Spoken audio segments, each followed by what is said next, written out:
먼저 장석환 후보는 한준호 후보에게 30분간 질문할 수 있고 한준호 후보는 1분 30초간 답변할 수 있습니다.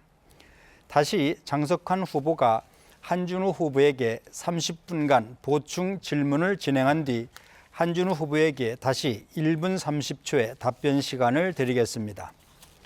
장석환 후보, 한준호 후보에게 질문해 주시기 바랍니다. 30분이 아니고 30초겠죠. 예. 지난번 총선 21대 총선에 우리 한 후보께서 공약하신 내용 중에 창동, 그러니까 항동역이죠. 항동역 추진, 인데 그게 아마 지금도 굉장히 아직도 시작이 안 돼 있는 그런 상황입니다. 예. 그래서 이 부분들이 그 당시에 했던 부분하고 지금하고의 어떤 차이가 있었는지 또 그 당시에는 굉장히 오랫동안 지지부진했던 그런 것 같은데 그 부분에 대해서 잠깐 좀 설명을 해주시면 좋을 것 같습니다. 이제 향동 같은 경우는 교통 문제가 많이 발생을 하고 있는 거 우리 장 후보님께서도 많이 느끼시죠. 제가 선거를 치르던 당시 조건부 승인이 났던 부분이기도 합니다. 한 택지 지구 내에 고양선이 들어가고 또 길 건너 경의중앙선 라인상에다가 역을 하나 늘리는 문제였습니다. 저희가 그때 진행을 하던 중간에 철도공단과 사업 중 저희가 대략 한 1년 넘게 시간이 지체됐던 여러 이유 중에 하나는 고양시로부터의 지작물 제거가 늦어졌기 때문입니다. 제가 많은 분들 만나면서도 설명드리고 있지만 이 지작물 제거가 늦어짐에 따라서 저희가 설계에 들어가는데 시간이 좀 오래 걸렸고요. 여러 가지 문제들은 지속적으로 발생할 수도 있겠지만 고양시와 함께 예산 문제 그리고 현재 실시 설계에 들어가 있기 때문에 나오는 예산들을 통해서 필요한 예산들을 확보하고 고양시하고 함께 빠르게 착공할 수 있도록 노력하겠습니다. 네, 다시 장석환 후보가 한준호 후보에게 보충 질문을 하겠습니다. 시간은 30초입니다. 예, 제가 조금 기대했던 부분은 이제 고양시 특히 덕양구의 노후주택에 대한 주거 문제가 좀 여러 가지 난제에 풀려 있는데 그 부분이 지금 없는 것 같아서 조금 그 부분은 좀 아쉽고요. 그 부분 중에서도 특히 이제 노후도시특별법에 의해서 뭐 행신이라든지 이런 부분들이 앞으로 진행이 될 예정으로 보여지는데 그런 경우 중에서도 가장 어려운 부분들이 영구 임대에 계시는 분들이라고 봅니다. 만약에 이런 분들이 장석환 후보님께서 굉장히 그런 부분들에 관심도 많으시고 주민들을 바라보는 시각들이 따뜻하다시는 걸 많이 듣고 있습니다. 저 역시 이런 부분들이 참 문제라고 생각합니다. 관련된 법에서 해당되는 저희 지역은 정확하게 능곡인데요. 예전에 그 능곡으로 따지다 보니까 행신 이동까지 포함이 되는 겁니다. 이 지역을 다녀보시면 아시겠지만 노후되고 굉장히 낡고 그래서 개발이 필요하다라는 말씀들이 하나 있고요. 또 한 부분에서는 여기를 개발할 때 과연 살고 계시던 분들은 어떻게 할 것이냐라는 부분이 있습니다. 능곡으로 조금 좁혀서 설명을 좀 드리면 현재 1구역은 조성이 완료가 됐고 2구역 같은 경우는 저희가 이주 개시 예정을 하고 있습니다. 특히 5구역 같은 경우는 저희가 한 2,500여 세대에 대해서 사업 시행 계획 인가를 완료했고 이주를 시작을 한 상태죠. 6구역은 조합이 꾸려진 지 얼마 안 됐습니다. 4월 말쯤 되면은 이제 조합의 대의원들이나 이런 부분들이 완료가 될 텐데 사업 시행 계획이 재수립되고 있습니다. 특히 능곡의 2구역, 5구역, 6구역 이런 부분들은 능곡의 외곽을 만들어주고 있는 외형이기도 합니다. 그래서 이주 대책, 영구 임대주택 이주 대책과 이 재개발은 함께 가야 되고 특히 예전 이재준 시장 때 진행했던 청년주택 같은 것들을 저희가 좀 선제적으로 지어서 이곳에 임시로 이주하고 그곳을 개발하는 사업들을 좀 병행할 필요가 있다 이런 생각을 가지고 있습니다.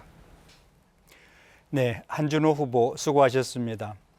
다음은 장석환 후보의 공약을 들어보겠습니다. 발언 시간은 2분입니다.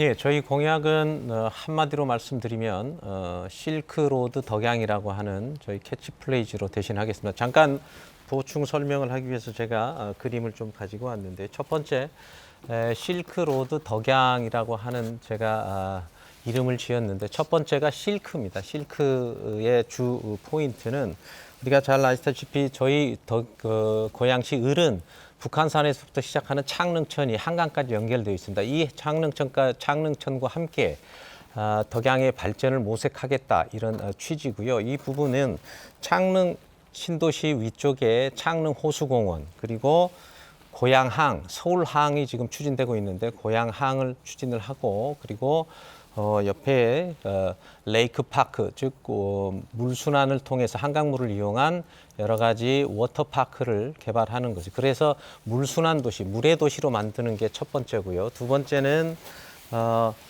그 중에서 실크 로드 덕양에서 이 로드입니다. 로드는 교통 문제를 해결하는 거죠.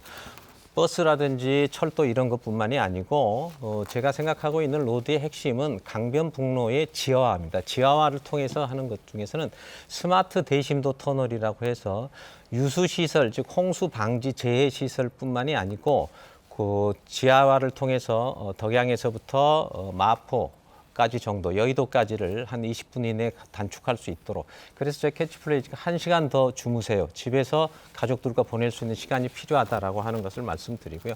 마지막으로 제가 말씀드리고 싶은 것은 가장 중요한 것입니다. 즉 실크로드 덕양은 서울특별시 덕양구입니다.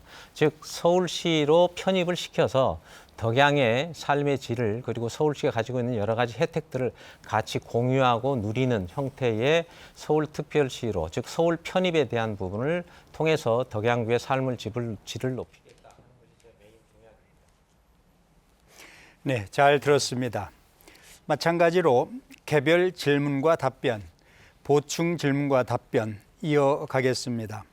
한준호 후보는 장석환 후보에게 30초간 질문할 수 있고 장석환 후보는 1분 30초간 답변할 수 있습니다. 다시 한준호 후보가 장석환 후보에게 30분간 보충 질문을 한 뒤 장석환 후보에게 다시 1분 30초의 답변 시간을 드리겠습니다. 한준호 후보, 장석환 후보에게 질문해 주시기 바랍니다. 네. 30초의 시간이 주어졌는데 짧게 공약이 너무 재밌는 게 많아서 두 가지 정도를 좀 묶어서 질문을 한번 드려보겠습니다. 일산하면 호수공원이 당연히 유명하죠. 전체 면적이 한 100만 제곱미터 정도 됩니다. 그중에서 호수의 면적이 30만 제곱미터. 그러니까 일반적으로 평으로 따지면 30만 평, 9만 평 정도 되는 것인데 지금 창릉지구 내에는 저류지를 다 합해도 2만 6천 평밖에 되지 않습니다. 이게 비교가 안 될 텐데 그 정도의 방안이 만들어집니까? 이 창릉천에 있는 호수공원은 단순한 호수공원이 아니고요. 첫 번째 목적은 홍수 조절지, 저류지의 개념입니다. 지금 LH가 창릉 신도시를 개발을 할 때 홍수의 저류를 막을 수 있는, 즉 재해 예방 시설을 반드시 해야 되는데 이미 창릉 신도시의 LH 부담금이 한 400억 정도로 지금 부담을 하기로 되어 있고요.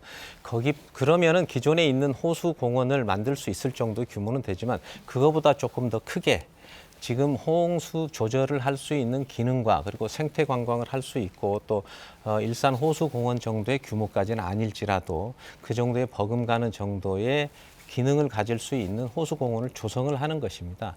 그것이 지금 창릉 신도시 창릉천 통합하천 계획에 따라서 이미 그 고양시장님과 또 저와 그런 부분들에 대한 약속 부분을 했었고 그런 부분에 대해서 입지에 대한 부분은 기존에 있는 장소에다가 또 혹은 그 상류 측에 일정한 부분을 장소와 공간을 하면 그 면적이 아주 동그란 원 형태로 되는 게 아니고 양쪽에 길게 갈 수 있는 그런 여러 가지 형태로 할 수 있기 때문에 그런 부분은 충분히 가능하고 그걸 통해서 덕양구의 어떤 삶의 질 그리고 수변 공간에 대한 요구, 충족에 대한 부분들을 통해서 덕양구의 삶의 질을 좀 충족시키고 높이고자 하는 그런 일환이다 이렇게 이해해 주시면.